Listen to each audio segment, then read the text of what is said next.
কখন খেলে, কতটা খেলে তোমার খুব তাড়াতাড়ি ভুঁড়ি কমবে, এই নিয়ে সোশ্যাল মিডিয়াতে নানাজন নানা রকম কথা বলে থাকে। কেউ বলে সারাদিনে 2-3 ঘন্টা পর পর খেতে হবে, তাহলেই মেটাবলিজম বাড়বে, তাড়াতাড়ি ভুঁড়ি কমবে।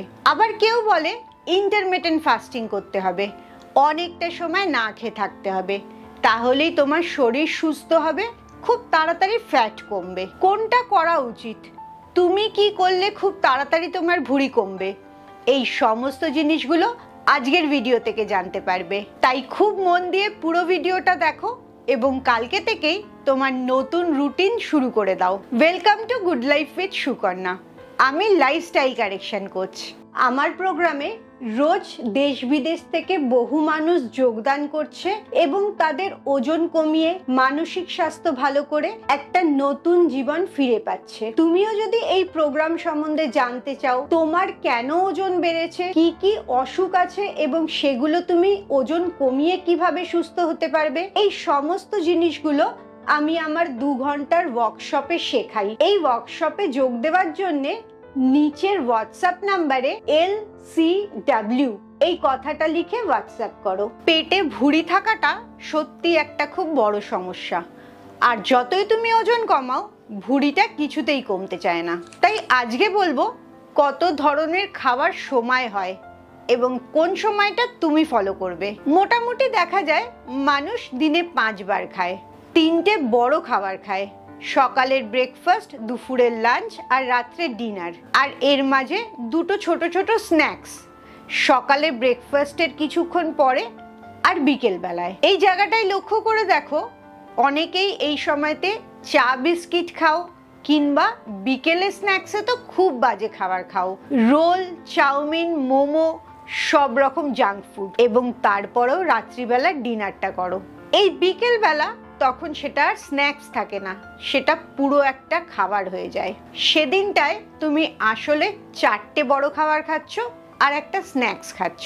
আবার অনেকে যেটা করে, অল্প অল্প করে সারা দিন ধরে খেতে থাকে, 6টা থেকে 8টা ছোট ছোট মিল খায়। সে কিন্তু কখনোই থালা ভর্তি করে খায় না। দুপুরে বা রাত্রে সাধারণত যেরকম খাবার হয় সেরকম সে খায় না, সে ছোট ছোট করে পুরো সারাদিনের খাবারটাকে 6টা বা 8টা ভাগে ভাগ করে নেয়। এতে অনেকেই ভাবে মেটাবলিজমটা অনেক বাড়তে থাকবে, সারা দিন যেহেতু অল্প অল্প করে খেতে থাকছে। আবার যারা ইন্টারমিটেন্ট ফাস্টিং করতে পছন্দ করে তারা অল্প সময় খায়, বেশিরভাগ সময় না খেয়ে থাকে। 12 ঘন্টা থেকে 18 ঘন্টা, এমনকি 20 ঘন্টাও ফাস্টিং এ থাকে। যখন 4 ঘন্টা, 6 ঘন্টা বা 8 ঘন্টা খাচ্ছে, তখন অবভিয়াসলি অনেক কম বার সে খেতে পাচ্ছে। কেউ 1 বার খাচ্ছে, কেউ 2 বার বা 3 বার খাচ্ছে। তুমি কি ধরনের খাবার পছন্দ করবে সেটা তোমার শরীর নিজেই বলে দেবে, তোমার খিদে পাওয়ার ধরন বলে দেবে।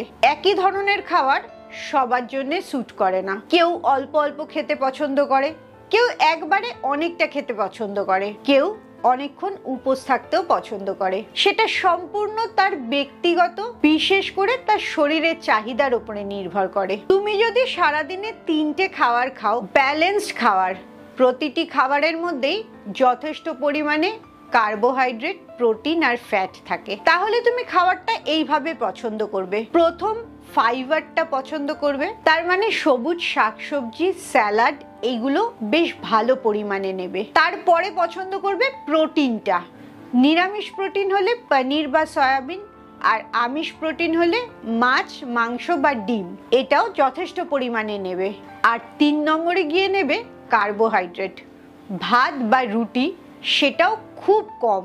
সবচেয়ে বেশি নিচ্ছ সবজি, বিশেষ করে স্যালাড ধরনের বা স্টিম করা, বেক করা সবজি, তারপরে নিচ্ছ প্রোটিন, আর শেষে অল্প একটু কার্বোহাইড্রেট, ভাত বা রুটি। সাধারণত লোকে ঠিক উল্টোটা করে, আর এই কারণেই এতটা ভুঁড়ি বেড়ে যায়। তুমি যদি 3টে খাবার খাও, এইভাবে ব্যালেন্স করে খাও, তাহলে দেখবে খিদেও পাবে না, তোমার ওজনটা খুব ভালো কমবে আর ভুঁড়িটাও কমবে। এটা নিউট্রিশন ব্যালেন্সড একটা খাবার হচ্ছে। এবারে বলি, তুমি যদি দিনে 6 বার খেতে চাও, অল্প অল্প করে সারাদিন ধরে খাবে। এখানে একটা ব্যাপার হচ্ছে, কখনোই খিদে পাবে না, কারণ তুমি একটু পরপরই খাবার খাচ্ছ, আর এর কারণে মেটাবলিজমটাও তোমার ঠিকঠাক থাকবে। তবে তোমাকে যেটা লক্ষ্য করতে হবে, এই 6টা খাবারই যেন পুষ্টিগুণ ভর্তি থাকে, এমটি ক্যালোরি যেন না হয়। এমটি ক্যালোরি মানে যেটায় ক্যালোরি আছে অথচ কোনো পুষ্টি নেই, সেই খাবারটা খেলে পর তোমার উপকারের থেকে ক্ষতি বেশি হবে। তাই 6টা মিল যারা খাবে তারা এই পুষ্টিগুণটা মাথায় রেখে খাবে। প্রত্যেকটা খাবারই যেন ভালো খাবার হয় এবং পরিমাণে যথেষ্ট কম হয়। সারাদিনে 6বার খাবার পর সব খাবারটা মিলিয়ে তুমি যদি বেশি খাও তাহলে অনেক বেশি হয়ে যাবে। খুব কম কম করে 6টা খাবার খেতে হবে, সেখানেও protein, carbohydrate, fibre, good fat এগুলো ব্যালেন্স থাকতে হবে। গুড ফ্যাটের ক্ষেত্রে সবচেয়ে ভালো হচ্ছে নানা রকম নাটস বা সিডস। এইটা মাথায় রাখবে, নাটস অ্যান্ড সিডসের যেহেতু ক্যালোরিটা অনেক বেশি, তাই পরিমাণে খুব কম খেতে হবে। এবারে আসি যারা ইন্টারমিটেন্ট ফাস্টিং পছন্দ করো। ইন্টারমিটেন্ট ফাস্টিং এক একজন এক এক রকম করে। কেউ সারাদিনের খাবারের টাইমটা কম করে, আবার কেউ সপ্তাহে 2 দিন পুরোটা ফাস্টিং থাকে। এটাও নিজের নিজের পছন্দের উপর নির্ভর করছে। তুমি যদি 2 দিন ফাস্টিং এ থাকো, তার মানে সেই 2 দিন তুমি 500 ক্যালোরির কম খাবার খাচ্ছ, বাকি 5 দিন একদম নর্মাল খাবার খাবে। আর যারা ইটিং উইন্ডোটা কম করে, 8 ঘন্টা বা 6 ঘন্টা খাবার খায়, তারা 2টো বা 3টের বেশি খেতেই পারবে না। তুমি যদি 3টে খাবার খাও তাহলে 2টো মেন খাবার থাকবে যেখানে সব কিছু থাকছে, আর একটা ছোট খাবার থাকবে 100 বা 200 ক্যালোরির মধ্যে।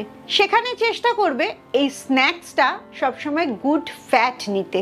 ডিম হতে পারে, নাটস অ্যান্ড সিডস হতে পারে। আর 2টো যে বড় খাবার খাবে, সেই বড় খাবারগুলো ফাইবার, প্রোটিন আর কার্বোহাইড্রেট এইভাবেই নেবে। তাহলেই দেখবে ইন্টারমিটেন্ট ফাস্টিং করে কত ভালো তোমার ওজন কমছে। রিসার্চে দেখা গেছে ইন্টারমিটেন্ট ফাস্টিং করলে শরীরে অনেক অসুখও ঠিক হয়ে যায়, বিশেষ করে ইনসুলিন লেভেলটা ঠিক থাকে, তাতে ব্লাড সুগারটা অনেক কমে। আর ইন্টারমিটেন্ট ফাস্টিংটা কোনো ডায়েট প্ল্যান না, এটা জীবন যাপনের একটা পদ্ধতি। তাই যেটাই করবে না কেন, চেষ্টা করবে সেটা সারা জীবন করতে। 3 মাস বা 6 মাসের কোনো প্রোগ্রাম না। আর সব সময় নিজের শরীরের কথা শোনার চেষ্টা করবে। খিদে পাচ্ছে খুব অথচ খাবে না, এই ভুলটা কখনোই করো না। আবার খিদে পাচ্ছে না, খাওয়ার টাইম হয়ে গেছে তাই খেয়ে ফেললে, এই ভুলটাও করো না। তোমার শরীরই তোমায় বলে দেবে খিদে পাচ্ছে বা পাচ্ছে না। এই জায়গাটায় আরেকটা জিনিস খুব সাহায্য করে, সেটা হচ্ছে সারা দিন ধরে অল্প অল্প করে জল খেলে। কারণ অনেক সময় দেখা যায় তুমি জল খাচ্ছ না বলে তোমার খিদে পাচ্ছে। জলটা খেয়ে নিলে খিদেটা অনেক কম পাবে। সেটা তুমি প্লেন জলও খেতে পারো, কিংবা লেবুর রস দেওয়া জল, অ্যাপেল সিডার ভিনেগার মেশানো জল, চিয়া সিড মেশানো জল, যে কোনো জলই তুমি খেতে পারো। এমনকি গ্রিন টি, ব্ল্যাক টি, ব্ল্যাক কফি এগুলোও খেতে পারো। তুমি যখনই খাবারে ফাইবারটা বেশি দিচ্ছ, সবুজ শাকসবজি, স্যালাড এগুলো বেশি খাচ্ছ, তখনই অটোমেটিক্যালি তোমার খিদেটা কমে যাবে। কারণ ফাইবার আমাদের পেটটাকে ভর্তি রাখে আর হজম শক্তিটাকেও ভালো করে। এগুলো তো গেল খাবার কথা। শুধু খাবার ঠিক করলেই ওজন বা ভুঁড়ি কমবে না, তার জন্য আরো কয়েকটা গুরুত্বপূর্ণ জিনিসের দরকার। প্রথম একটা তো বলেই দিলাম, সেটা হচ্ছে জল। এছাড়াও যেটাই লক্ষ্য রাখতে হবে সেটা হচ্ছে মেন্টাল স্ট্রেস। তুমি যদি স্ট্রেসে থাকো, যতই ভালো লাইফস্টাইল লিড করো না কেন, কোনো উপকার পাবে না। দিন দিন তোমার ভুঁড়িটা বাড়তেই থাকবে। তাই জন্য স্ট্রেসটাকে নিয়ন্ত্রণে রাখাটা ভীষণ জরুরি। এর জন্য তুমি আমার গ্র্যাটিটিউড প্র্যাকটিস কোর্সও জয়েন করতে পারো। নিচের হোয়াটসঅ্যাপ নাম্বারে হোয়াটসঅ্যাপ করে আমার কাছে জিজ্ঞেস করো, আমি তোমাকে সব ডিটেলস দিয়ে দেবো। আর স্ট্রেস ম্যানেজ করা মানেই কিন্তু আরেকটা জিনিস, খুব ভালো করে ঘুমানো। রাত্রিবেলা 7 থেকে 9 ঘন্টা ঘুমানোটা কিন্তু মাস্ট। 7 থেকে 8 ঘন্টা তো অ্যাটলিস্ট ঘুমাবার চেষ্টা করবে। ঘুমের সাথেও মেন্টাল হেলথের একটা বড় সম্পর্ক। আর স্ট্রেসটাও দেখবে ভালো যেদিন ঘুমাবে সেদিন কম থাকবে। সব রকমের খাওয়ার নিয়ম তো বলে দিলাম। এবারে তুমি তোমার শরীরকে জিজ্ঞেস করো কোন ধরনের খাবারটা তোমার জন্য ঠিক হবে। দিনে 3 বার খাবে, ইন্টারমিটেন্ট ফাস্টিং করবে, নাকি দিনে 6 বার থেকে 8 বার খাবে? যেটা তোমার শরীর ডিমান্ড করবে তুমি সেই নিয়মটাই মেনে চলবে। আর তুমি যদি চাও আমার পার্সোনাল গাইডেন্সে রোজ আমি কারেক্ট করে দেব তোমার কোথায় ভুল হচ্ছে, কিভাবে ভুল হচ্ছে, পুরো জীবনযাপনটাকে চেঞ্জ করতে, তাহলে অবশ্যই আমায় নিচের নাম্বারে LCW লিখে হোয়াটসঅ্যাপ করো। আজকের ভিডিওতে যে কটা খাওয়ার ধরন বললাম এর মধ্যে তোমার কোনটা সবচেয়ে পছন্দ হয়েছে অবশ্যই আমাকে কমেন্টসে জানাও। খুব ভালো থাকো, মানসিক আর শারীরিকভাবে একদম সুস্থ থাকো। আবার পরের ভিডিওতে তোমাদের সাথে দেখা হচ্ছে।